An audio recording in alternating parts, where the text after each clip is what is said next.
Everything that happens to you is the making of you. Use it to give you energy and to create the future that you want. The two winners of the 2019 Booker Prize for Fiction are Margaret Atwood for The Testaments and Bernardine Evaristo for Girl, Woman, Other. This is incredible. I suppose a lot of people say this, I never thought it would happen to me. And I will say that I am the first black woman to win this prize. Personally, it was a euphoric moment because I won a prize that I desperately, desperately wanted to win. And I couldn't believe that my name had been called out, and I knew it was going to change my career. It was a really important moment in our culture because I was the first black woman to win the prize in its 50-year history. And it's not as if there weren't other women who were eligible, who were shortlisted or longlisted, who could have won the prize. At the point at which I broke through onto the sort of main stage, if you like, it just hit me that the key to my success, one of the keys to my success, was that I never gave up. I come from an interracial family with a Nigerian father, a white English mother, who got married in the 1950s. They had 8 children between them. We were a working class family living in a very white area called Woolwich in southeast London. We were subject to racist physical violence against our house. People would smash our windows in on a regular basis because they didn't want us there. And I had a level of self-consciousness about myself that I don't think I would have had if I had looked white, because you're looked at as if you don't quite belong, even though I wanted to belong and I felt that I should belong. So that became, in a sense, the foundation for the person you see before you today. As a child growing up in a society where I was not reflected back, in the media, unless it was really negative, in film, in theatre, in literature, there was this vacuum around me. And so when I became a writer in my late teens, early 20s, when I was at drama school, it was a no-brainer to me that what I should do is write stories about being black women. And I formed a theatre company called Theatre of Black Women when I left drama school, which was the first such company which was there to create stories by and about and black women. And that has been the foundation of my writing ever since, putting those stories out there that I feel should exist, don't exist, and which will affirm who we are in our society. In my early years, nobody was waiting for my writing. In fact, I would say it's only with what happened 3 years ago that there is now an expectation about what I might produce on a grand scale.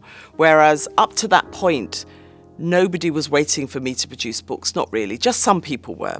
And so I was generating ideas and working on novels for years without knowing that anyone was going to publish it, or that anyone was going to receive it well, or that it was going to receive any kind of readership.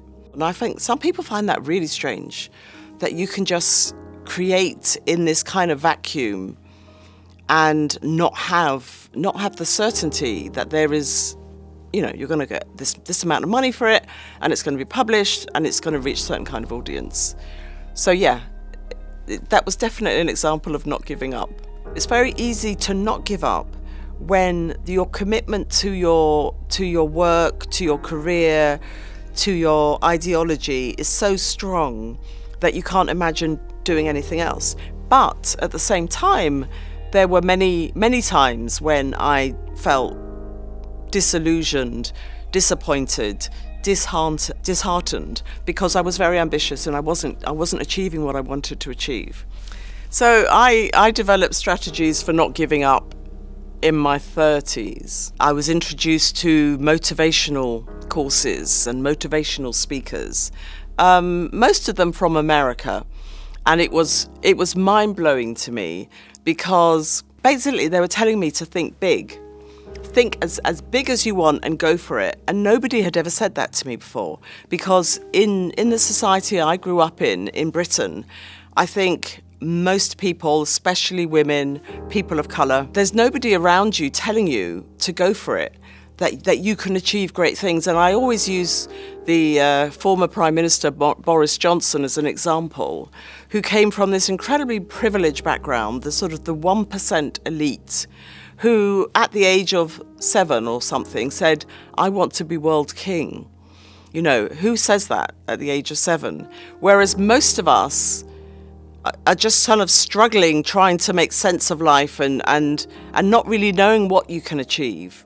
And so going on these personal development courses completely radicalized my thinking in the sense of giving me the tools to go for what I wanted and to dream big.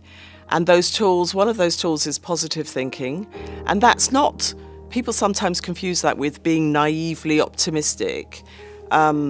I would describe it as expecting the best, having a healthy mental attitude, creating positive vibes around yourself, and having positive people in your life as much as you can control it. So expecting the best of yourself rather than listening to the devil in your ear telling you that you're rubbish and you can't achieve and you know, you might as well go and kill yourself. It's knowing that the obstacles we face are the things that make us strong, and that they are the making of us, and that if you don't give up, then you are not being crushed by whatever life is throwing at you. It's very easy to be crushed, but then you do then become a victim of the society you're living in, and also perhaps of yourself. So you have to strengthen yourself as you go on your path through life, through metamorphosing the obstacles and the challenges that come your way, and making that something that fortifies you and gives you even more energy to go forwards.